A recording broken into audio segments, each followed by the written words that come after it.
आप सभी ज्योतिष प्रेमियों को मेरा नमस्कार हो।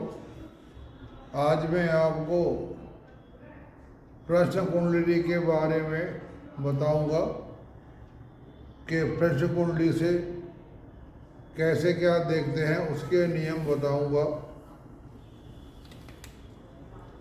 उसके अंतर्गत मैं आपको बताऊंगा कि इसके क्या क्या नियम होते हैं। तो ये मैं आपको एक किताब है, षट पंचशिखा किताब। ये किताब जो है हमारे वराहमिहिर ज्योतिषाचार्य हुए हैं, सूर्य के उपासक। करीब 1500 वर्ष पूर्व पहले की बात है। तो ज्योतिष की विविध शाखाओं में प्रश्न विज्ञान ऐसी शाखा है जिससे सभी देवज्ञों को सर्वदा सहायता लेनी पड़ती है। जहाँ तक वह प्रश्न के दो क्षेत्र ऐसे हैं जिनके बिना ज्योतिषी एक पग भी आगे नहीं बढ़ सकता।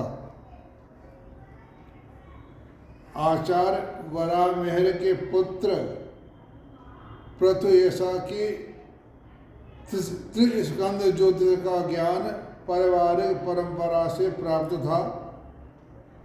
होरासार या षट पंचशिखा नामक दो ग्रंथ रतन आचार्य पृथुयशु की नवोन्मय शालिनी प्रज्ञा के उत्तम रम एवं श्रेष्ठकर परिणाम है।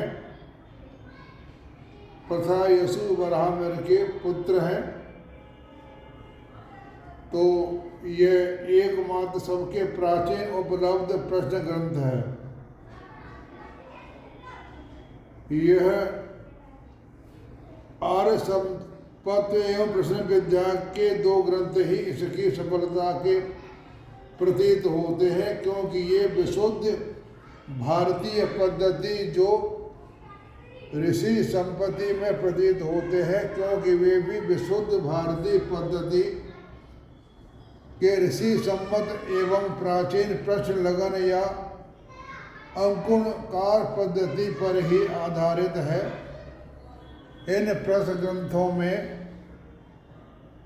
अरबी ताजिक यवन मतों का भी समावेश कर लिया गया है। लगभग 1500 वर्ष पूर्व जब वराहमिहिर यवनों को भी ज्योतिष शास्त्र के संरक्षक के रूप में प्रतिष्ठित कर उनके मतों को खुले हृदय से स्वागत कर रहे थे, उसी समय उनके पुत्र पृथुयशा अपने यशस्वी महापति पिता श्री वराहमिहिराचार्य के बृहजातक को आधार मानकर अपना होरासार लिखते हुए भी यवन मत से स्वयं को दूर रखने से प्रतीत होते हैं। यानी इनके पुत्र पृथुयशा ने बाहर के मत को नहीं रखा, जो हमारे वैदिक ग्रंथों में लिखा हुआ है उसी को उन्होंने आगे बढ़ाया। बाहर यवन का उन्होंने ज्योतिष का में प्रयोग नहीं किया है। विविध प्रश्नों का सटीक विचार, प्रश्न विद्या के मूलभूत सिद्धांत, जीवन के ज्वलंत प्रश्नों का समाधान, 7 अध्यायों में समस्त विषयों का विभाजन, लगभग 1400 वर्ष पुराना प्रमाणिक प्रश्न ग्रंथ, 56 श्लोकों में समस्त सारभूत तत्व संक्षेप में सोदाहरण व विस्तृत विवेचन, विविध मत मतांतरों की परीक्षा व समीक्षा, वराहमिहिर के पुत्र पृथुयशा का उत्तम प्रश्न ग्रंथ, शताब्दियों से परीक्षित अनुभूत एवं अकाट सिद्धांत, विशिष्ट विविध विशालांकित व्याख्या है।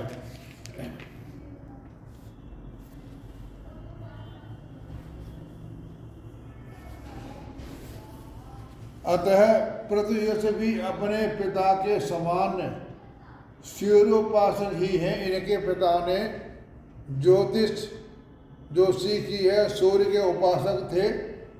सूर्य की ही कृपा से इन्होंने ज्योतिष सीखा और इनके पुत्र ने भी सूर्योपासना सिद्ध करके यह प्रश्न शास्त्र सीखा। इस परिवार में सूर्य की विशेष उपासना के कारण ही परिवारजनों के नामों में सूर्य के पर्यायों का उचित वैचित्र से प्रत्यक्ष योग दिखता है।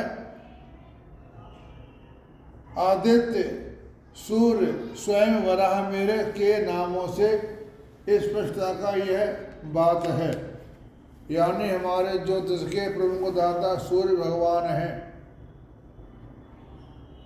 तो अब मैं आपको बताने जा रहा हूं प्रस्तुत रचना का नामकरण षट्पंचाशिका प्रसिद्ध है। इसमें 56 श्लोक है। इसमें इन्होंने हर तरह की बातों का ज्ञान बताया है। इसमें इन्होंने बताया है कि पहले मैं आपको बताता हूँ चर राशि के बारे में। मैं आपको बताता हूँ 1, 4, 7, 10 मेष, कर्क, तुला, मकर, ये चर राशि कहलाती है। इससे राशि में आती है 2, 5, 8, 11। आपको राशियों की गिनती याद करनी पड़ेगी। वृष, सिंह, वृश्चिक और कुंभ दिशा भाव राशि होती है। 3, 6, 9, 12 मिथुन, कन्या, धनु और मीन। अब आगे बताते हैं मैं आपको पृष्ठोदय राशि 1, 2, 4, 9, 10 मेष, वृष, कर्क, धनु, मकर।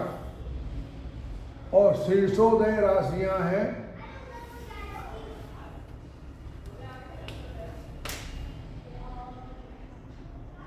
शीर्षोदय राशियां हैं 3, 5, 6, 7, 8, 11 मिथुन, सिंह, कन्या, तुला, वृश्चिक और कुंभ। उभयोदय राशियां हैं मीन 12। और इसमें गुमशुदा व्यक्ति के बारे में भी बताऊं मैं आपको। कार्य सिद्ध या सिद्ध होने का ज्ञान भी बताऊंगा। तो पहले मैं आपको बताता हूं, अगर हमारा कोई सदस्य घर से बाहर चला गया है तो हम केंद्र के भावों को लेंगे। पहला भाव, चौथा भाव, 10वां भाव, 7वां भाव और 10वां भाव। यहाँ पर कोई भी राशि है, मैं सब में नहीं लिखूंगा, यानी यहाँ पर हमने मेष लिख दिया। मेष का स्वामी होता है मंगल। पहले भाव से हम देखते हैं पतन, हानि, परिवर्तन। मगर ये भाव से हम ये देखते हैं कि इसका जो स्वामी उसकी स्थिति क्या है। और चौथे भाव से देखते हैं सुख, संपत्ति और लाभ। और 10वां भाव से देखते हैं परदेश में गमन, विचार। और 7वां भाव से देखते हैं रास्ते में है। मंगल स्वामी की स्थिति क्या है, उसी के आधार पर हम फलादेश करेंगे। अगर हमारा स्वामी मंगल यहाँ बैठा हुआ है तो समझो कि आप वो अपने सुख है, शांति है, संपत्ति आराम से बैठा हुआ है। 7वां भाव रास्ते का है। अगर स्वामी यहाँ बैठा हुआ है तो हम ये कहेंगे कि ये व्यक्ति रास्ते में जा रहा है। और इसका स्वामी 10वां भाव में बैठा हुआ है, किसी भाव से पीड़ित नहीं है, तो वह परदेश में ठीक ठाक है। इस स्वामी के आधार पर ही हम बताएंगे कि मंगल स्वामी की स्थिति क्या है। अगर वो किसी पाप ग्रह से दृष्ट हो रहा है, अगर यहाँ पर तो रास्ते में वो कठिनाई में है, और यहाँ पर पापग्रह देख रहा है तो वह बाहर है लेकिन वह परेशान है। इस तरह से हम बाहर गए व्यक्ति के बारे में देखते हैं। आगे मैं इसको आपको कुंडली में लगाकर बताऊंगा। अभी मेन आपको बातें बता देता हूँ।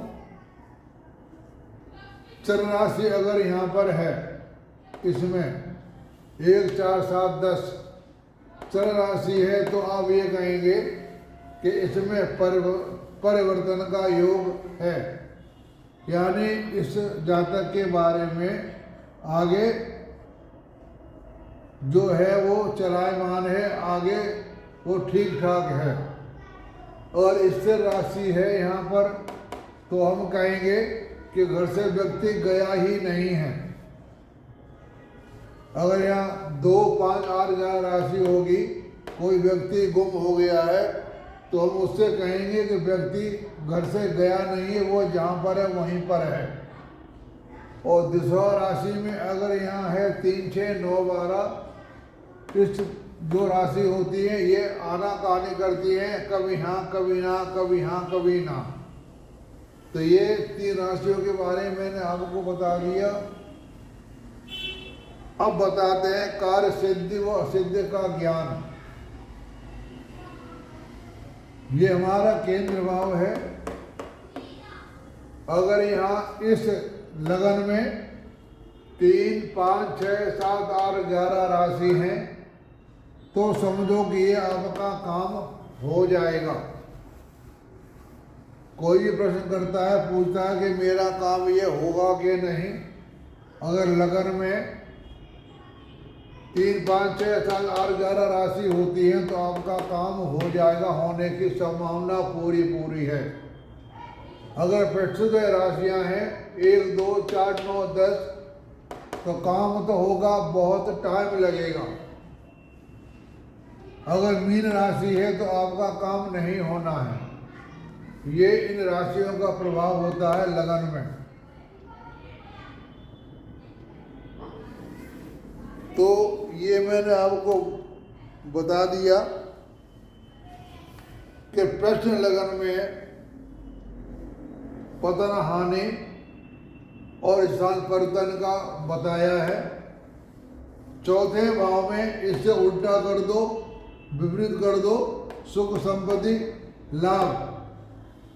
और 10वें भाव में परदेश गमन, ये परदेश है, ये अपना घर है, ये अपना घर, ये परदेश, और ये है रास्ता।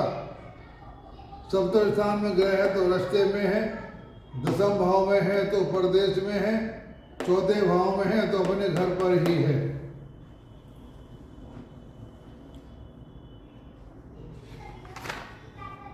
अब मैं आपको बता रहा हूं कि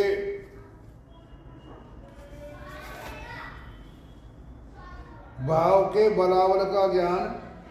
और केंद्र में हमारा ये केंद्र है और यह त्रिकोण है। ये त्रिकोण 1, 5, 9, केंद्र 1, 4, 7, यहाँ शुभ ग्रह होंगे तो उसका काम निश्चित हो जाएगा। ये इसके बारे में बताते हैं। किसी भाव में पाप ग्रह स्थित हो अथवा पाप ग्रह से देखते हो तो उस भाव की हानि कहना चाहिए।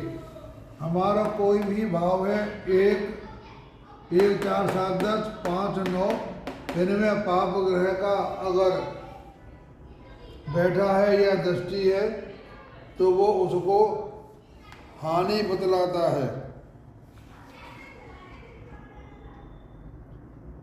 यह प्रश्न विचार एवं जन्म कुंडली विचार में समान रूप से प्रयुक्त हो सकता है। जो हम जन्म कुंडली से देखते हैं उसी तरह प्रश्न कुंडली में देखते हैं। प्रश्न कुंडली का उत्तर एकदम स्पष्ट मिल जाता है।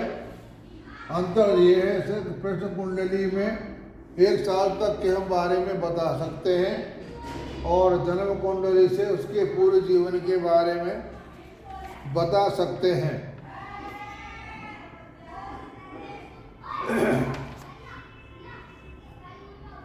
तो ये मैंने आपको बता दिया, कार्य सिद्ध असिद्ध का ज्ञान बता दिया। लगन में शीशोदय राशियां होंगी तो आपका कार्य सिद्ध होगा। 3, 5, 6, 7, 8, 11 और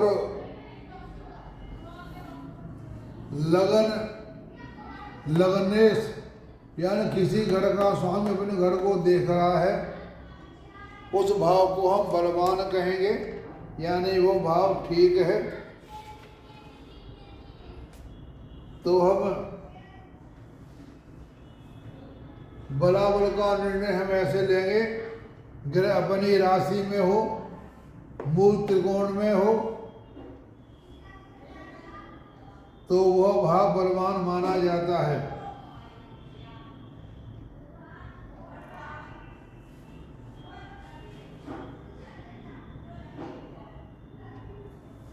और कोई वस्तु का स्वरूप है, खो जाती है तो उसका भी हम यहीं से ज्ञान पता करते हैं।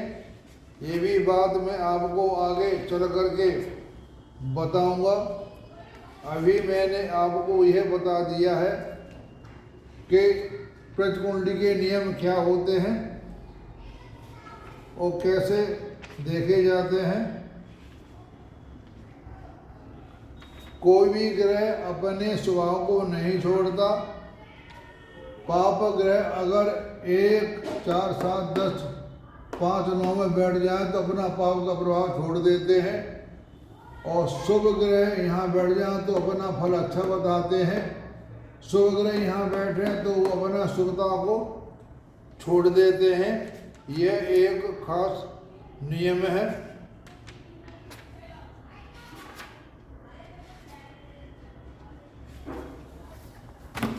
इससे हम कई बातें देख सकते हैं। किसी को पूछना है कि हमारा घर में चोरी हो गई है तो प्रचूर्ण से बता सकते हैं। हमारे घर में व्यक्ति गायब हो गया उसके बारे में बता सकते हैं। किसी का कार्य चल रहा है, कैसा क्या चल रहा है वो अभी हम प्रचकुंडली के द्वारा बता सकते हैं। किसी की शादी हो रही है या नहीं हो रही है उसके बारे में भी हम बता सकते हैं। आजकल ज़्यादातर जो शादी के बारे में चल रहा है, प्रेम विवाह के जिक्र बहुत चल रहा है, तो प्रजकुंडली से उसके बारे में बता सकते हैं। उसका नियम ये है कि अगर लड़का है और लड़की किसी से प्रेम करता है, वो कहता है कि मेरी उससे शादी होगी या नहीं। शनि अगर समराशि में बैठा हुआ समभाव में, समभाव कहते हैं 1, 3, 5, 7, 9, 11 यहाँ शनि बैठा है तो उसको जो लड़की को चाहता है उससे शादी हो जाएगी। अगर शनि सब में लड़के के लिए, लड़की समभाव में शनि होना चाहिए, और लड़का के लिए, लड़की के लिए लड़का समभाव में और लड़का के लिए विषम भाव में। यानी समभाव पुरुष होता है और विषम भाव होता है स्त्री। यानी 2, 4, 6, 8, 10 में शनि बैठा होगा तो लड़की के लिए लड़का नहीं मिलेगा, क्योंकि ये स्त्री राशि है। और विषम में बैठा होगा शनि तो लड़की को लड़का मिल जाएगा। इस तरह से लड़के के लिए इसे उल्टा कर दो। कोई लड़का हमसे प्रश्न कर रहा है कि मेरी शादी होगी इससे या नहीं। अगर सम भाव में शनि बैठा है 2, 4, 6, 8, 10, 12 में, तो उससे उसका संबंध हो जाएगा। और विषम में बैठा है पुरुष राशि में तो उसका संबंध नहीं होगा। यानी विषम राशि पुरुष होता है और सम राशि स्त्री होती है। इस तरह से प्रजकुंडली से हम बहुत बातें बता सकते हैं। आपको वीडियो मेरी कैसी लगी? आपका कोई सुझाव हो तो मुझे आप पूछ सकते हैं। आप सबको सुनने का धन्यवाद और आप सबको मेरी नमस्कार। आपको वीडियो अच्छी लगी हो तो लाइक करें और सब्सक्राइब करें। सब्सक्राइब के बाद और सब्सक्राइब करेंगे तो मैं जो वीडियो बनाता हूँ आपके व्हाट्सएप पे पहुँच जाया करेंगी, तो आपको देखने की दिक्कत नहीं होगी। मेरा चैनल का नाम मिथिलेश कुमार ओझा है। जब आप ये फ़ोन पर डालेंगे तो मेरा चैनल खुल जाएगा। आप सबको सुनने का धन्यवाद और आप सबको नमस्कार।